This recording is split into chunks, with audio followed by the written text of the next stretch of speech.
என்னடா ஒரு குட்டி மரத்தை வச்சுக்கிட்டு இருக்கேன்னு பார்க்குறீங்களா? இது ஆக்சுவலாக மரத்தில் பேம்புவை இம்ப்ளான்ட் பண்ணியிருக்காங்களாம். இந்த மாதிரி மரத்தை எடுத்து மர பீஸில் இந்த பேம்புவை இம்ப்ளான்ட் பண்ணுறாங்க.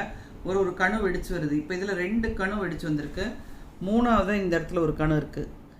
இதுவும் வந்துடும் நினைக்கிறேன். இது வரைக்கும் நாங்கள் அதுக்கு எந்த விதமான சத்தும் கொடுக்கல. நாங்கள் நர்சரியிலேருந்து வாங்கிட்டு வந்து அவங்கள அப்படியே வச்சிட்டோம் ஒரு சின்ன பவுலில் வச்சு.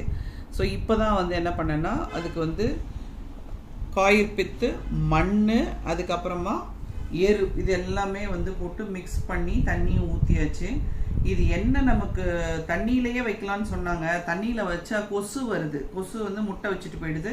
அது நம்ம வீட்டில் கொசு உற்பத்தி அதிகப்படுத்திடும். அதனால இந்த மாதிரி நீங்கள் வச்சிட்டிங்கன்னா கொசு உற்பத்தியை அது நம்ம தடுத்துடலாம். அளவான தண்ணி இருக்கும். இப்போ வந்து நம்ம இதுக்கு தண்ணி ஊற்றும் போது இந்த மண்ணெல்லாம் வெளியே தெரிக்காமல் இருக்கிறதுக்காக, இதை மேலும் மெருகூட்டுறதுக்காக இந்த மாதிரி வந்து நம்ம ஒரு கல் இருக்கு இல்லைங்களா, கூழாங்கல் கல், அதை வந்து நம்ம ப்ளேஸ் பண்ணிக்கலாம்.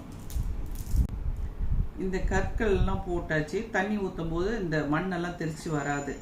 ஸோ இதை அழகுபடுத்தணும்னு பார்த்தேன். சரி, இவன் வந்து ஹாய் அப்படின்னு கூப்பிட்ற மாதிரி இருந்துச்சு. ஸோ வீட்டுக்கு வரவங்கள கூப்பிட்ற மாதிரி இருக்கட்டும், ஃப்ரண்ட் ரூமில் வைக்கலாங்கிறதுக்காக தான் இது. அதனால் இவரை வந்து இதுக்குள்ளே ப்ளேஸ் பண்ணுறோம். நில்லுடா நின்றுட்டான்.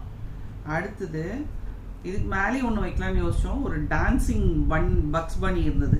ஸோ அந்த டான்ஸிங் பக்ஸ் பன்னியும் ஹாயாக இருக்கிறாங்க. 2 பேர் வந்து இதனுடைய குழுகுழுப்பில் இருக்கிறாங்க. ஸோ அழகான இந்த பவுலை எடுத்து இங்கே புத்தா பக்கத்தில் இங்கே வச்சாச்சு. ஸோ வரவங்களெல்லாம் குட்டி பையன் வந்து ஹலோ சொல்லி வரவேற்பான்.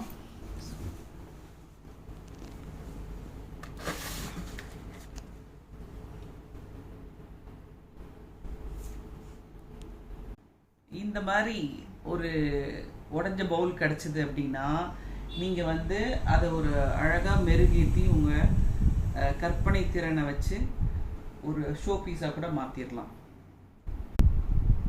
நீங்களும் உங்கள் வீட்டில் ட்ரை பண்ணுங்கள், ஷேர் பண்ணுங்கள், லைக் பண்ணுங்கள், சப்ஸ்கிரைப் பண்ணுங்கள்.